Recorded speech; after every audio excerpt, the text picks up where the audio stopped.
그것은 전부 손흥민이 계획한 플레이였어요. 상대가 어느 방향으로 움직일지 미리 예측하고 있었죠. 생각해보면 정말 대단해요. 모든 팀 동료들이 실점 직후 혼란에 빠져 있었는데 유일하게 소니만이 그 상황에서 상대의 약점을 찌를 준비를 하고 있었어요. 손흥민이 아스날전에서 보여준 정신력에 토트넘의 동료들은 아직도 감탄을 감추지 못하고 있습니다. 9월 24일 열린 아스날과 토트넘의 북런던 더비에서 손흥민은 유서 깊은 이 라이벌 팀을 상대로 2골을 기록하였고 자칫하면 패배하면 무패 행진이 끊길 수도 있었던 토트넘을 수렁에서 건져 올렸는데요. 아스날 원정에서 멀티골을 기록한 손흥민은 각종 기록들을 쏟아냈습니다. 손흥민은 우선 아스날의 홈구장인 에미레이츠 스타디움에서 열린 북런던 더비에서 멀티골을 터뜨린 토트넘 역사상 최초의 선수가 되었고 아스날의 홈구장과 무관하게 아스날 원정에서 토트넘 선수가 2골을 넣은 것도 무려 30년 만의 일이라고 하는데요. 손흥민보다 앞서 93년도 존 핸들이라는 선수가 아스날 원정에서 멀티골을 터뜨렸으나 그 이후 수십 년간 아무도 이 기록을 깨뜨리지 못했고 그야말로 토트넘이 그동안 역사적으로 아스날에게 눌려왔었다는 것을 알 수 있는 기록이었습니다. 하지만 결국 손흥민이 이 새로운 기록의 주인공이 되고야 만 것인데요.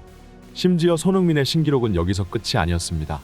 손흥민은 이번 경기로 인해 역대 북런던 더비 최다골 4위로 올라섰고 티에리 앙리와 가레스 베일 그리고 로빈 반 페르시와 같은 특급 공격수들의 기록을 제쳐버렸습니다. 탑10에 있는 선수들이 대부분 아스날 선수들의 이름뿐이고 토트넘 선수들을 별로 찾아볼 수 없다는 것을 생각하면 손흥민이 상대적 약체팀에서 이루어낸 기록이 얼마나 대단한지 알 수 있었죠. 또한 이제 손흥민은 커리어 통산 리그 200호골까지 단 한 골만을 남겨두고 있는 상황인데요. 이번 시즌 초반부터 경이로운 결정력을 보여주며 리그 득점 순위 2위에 올라있는 손흥민은 현재 맨체스터 시티의 엘링 홀란드를 위협할 유일한 선수라는 평가를 받고 있습니다. 이처럼 단순 기록만 봐도 이번 시즌 손흥민의 퍼포먼스가 얼마나 대단한지를 확인할 수 있지만 사실 이번 시즌 손흥민이 가지는 영향력은 단순히 골 개수로만 판단할 수는 없는데요. 왜냐하면 손흥민은 리더로서도 토트넘의 경기력에 엄청난 영향을 끼치고 있기 때문이죠. 특히나 이번 아스날전은 그동안 쉽게 볼 수 없었던 토트넘 수비진들의 실책이 마구 쏟아져 나왔던 경기이고 심지어 토트넘 팬들이 가장 신뢰하는 센터백인 로메로가 어처구니 없이 실점을 상대에게 헌납하기도 했습니다. 아스날은 이번 북런던 더비가 자신들의 홈구장이었던 만큼 이번 시즌 가장 강력한 전방 압박을 토트넘의 후방 라인에 걸었고 토트넘 수비 라인은 혼비백산하며 완전히 멘탈이 나가버린 듯한 모습을 연출했는데요. 하지만 토트넘 선수들이 제정신을 못 차리고 있을 때 유일하게 집중력을 잃지 않고 상대의 빈틈을 노리고 있던 건 손흥민 한 명뿐이었습니다. 손흥민은 로메로가 자책골을 허용하자마자 후반이 끝나기 직전 동점골을 꽂아 넣었고 후반전 로메로가 다시 한번 핸드링을 PK를 내주고 재차 역전을 허용했지만 카메라가 채 전환되기도 전에 상대에게 공을 탈취해내 또 다시 스코어를 원점으로 되돌려놨는데요. 이날 토트넘 선수들은 예상 밖의 상황들에 완전히 조직력이 와해된 모습을 보여줬지만 그 와중에도 손흥민은 여전히 눈빛이 살아있던 선수였습니다. 영국의 축구 언론은 이번 경기를 지켜보면서 사실상 아스날은 손흥민 한 명을 막지 못해 승점을 빼앗겨 버렸다고 말했고 특히 손흥민은 더 이상 단순한 공격수가 아닌 감독으로서의 자질도 엿보인다고 말했는데요. 손흥민이 두 번째 골을 터뜨리기 직전 상대의 공을 탈취하기까지의 과정은 상대의 약점과 전술적 허점을 정확히 꿰뚫어보고 있었다는 주장이죠. 이것은 손흥민의 완벽한 계획된 플레이였다. 로메로가 PK골을 내주며 다시 한번 상대의 안방에서 끌려나가게 되자 토트넘 선수들의 표정은 굳어가기 시작했지만 유일하게 손흥민만이 휘슬이 울리기 전부터 상대에게 달려들 준비를 마치고 있었다. 손흥민의 옆에 서 있던 메디슨은 이 움직임을 포착한 유일한 팀 동료였다. 괜히 이 두 선수가 토트넘의 공격을 양분하는 것이 아닌 듯하다. 아스날에서 교체로 투입되어 들어온 조르지뉴는 굉장히 압박에 취약한 선수였다. 기본적인 패스 스킬은 있지만 어디까지나 공간이 열렸을 때만 그 위력을 발휘할 수 있었고 주위에서 둘러싸이게 되면 치명적인 실수를 남발하는 선수였다. 손흥민은 놀랍게도 이 선수의 약점을 정확히 꿰뚫어보고 있었다. 그렇기 때문에 경기 재개 휘슬이 울리자마자 조르지뉴를 향해 돌진하기 시작한 것이다. 메디슨도 손흥민의 움직임에 호응하여 조르지뉴에게 달려들었고 이때 손흥민은 다시 한번 기가 막힌 판단을 내린다. 메디슨이 조르지뉴에게 압박을 가하고 있기 때문에 자신은 움직임을 멈추고 오히려 전방 압박에 당황하는 조르지뉴의 패스 길목을 차단하려던 것이다.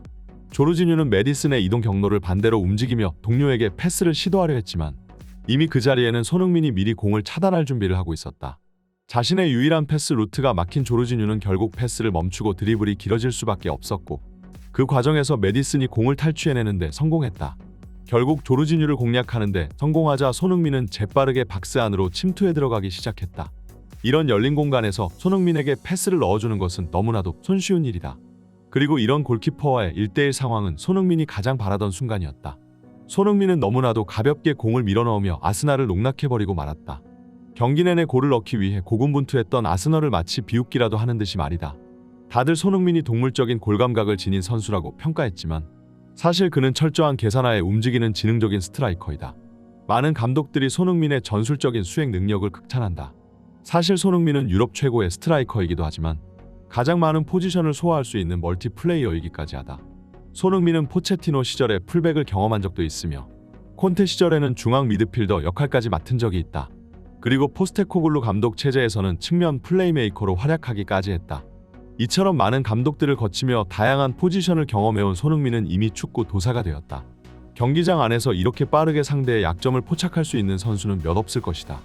다들 이번 북런던 더비가 포스테코글루 감독과 아르테타 감독의 지략 싸움이라고 평했지만 사실 경기장에는 또 다른 전술가가 뛰고 있었던 것이다. 아스날의 아르테타 감독은 경기가 끝난 뒤 마치 자신들이 패배한 것만 같은 느낌이 든다고 말했다. 경기 내내 토트넘을 압도하는 듯이 경기를 펼쳤는데 손흥민에게 순식간에 두 방을 얻어맞았으니 어안이 벙벙할 만도 하다. 아스날의 부카요 사카는 골을 넣자 메디슨의 세레머니를 흉내내며 마치 이미 승리를 만끽하는 듯한 행동을 보였지만 결국 그들의 오만함은 손흥민에 의해 참교육을 당하고 말았다. 손흥민은 설사 자신들이 3골차로 앞서 나간다 해도 방심하지 않았을 선수이다. 결국 아스날 선수단과 손흥민의 정신력 차이가 이번 경기에 승부를 갈랐다고 볼 수 있다. 이번 북런던 더비는 손흥민을 위해 준비된 경기였다. 비록 토트넘이 승리를 거두지는 못하였지만 우리는 여전히 토트넘이라는 팀과 손흥민이라는 선수의 강함을 재차 확인할 수 있었다. 여전히 이 팀이 리그 우승 경제에 있어 강력한 후보 중 하나라는 의견에는 변함이 없다. 앞으로 토트넘이 이 무패 행진을 어디까지 이어나갈 수 있을지 기대된다. 이번 시즌 손흥민의 토트넘은 팬들의 마음을 들뜨게 하는 팀이다. 손흥민의 두 번째 골은 워낙 순식간으로 지나갔기 때문에 많은 팬들은 그저 아스날 선수의 실수에서 비롯된 골이었다고 생각했지만 사실 이 장면에는 손흥민과 아스날 선수 간의 수많은 수싸움이 오고 갔던 것인데요. 결국 이 수싸움에서 손흥민이 승리를 거뒀고 토트넘을 재빨리 승부를 원점으로 돌려놓으며 이 북런던 더비가 패배로 끝나는 것을 막을 수 있었습니다. 날이 갈수록 손흥민의 영향력은 거대해지는 중이고 이제 토트넘은 마침내 아스날이라는 커다란 산을 하나 넘어선 셈인데요. 하지만 이제 토트넘에게는 리그 초반 지옥의 일정의 마지막 고비가 기다리고 있습니다. 그것이 조만간 다가오는 리버풀전이죠. 리버풀과 토트넘은 특히나 만날 때마다 대량 득점이 터져나왔던 매치였던 만큼 이번 경기도 손흥민의 득점력이 다시 한번 폭발할 수 있는 기회가 될 수 있는데요. 손흥민은 이번 시즌 자신 커리어 두 번째 리그 득점왕을 조준하고 있으며 만약 홀란드를 제치고 골든 부츠를 뺏어온다면 그야말로 엄청난 업적을 세우게 될 것입니다. 다가오는 리버풀전에서 다시 한번 손흥민이 클롭을 좌절시키기를 기대하며 이번 영상을 여기서 마치겠습니다. 오늘의 소식은 여기까지입니다. 좋아요와 구독은 영상 제작에 큰 힘이 됩니다. 여기까지 풋볼 랭킹이었습니다. 다들 좋은 하루 보내세요. 감사합니다.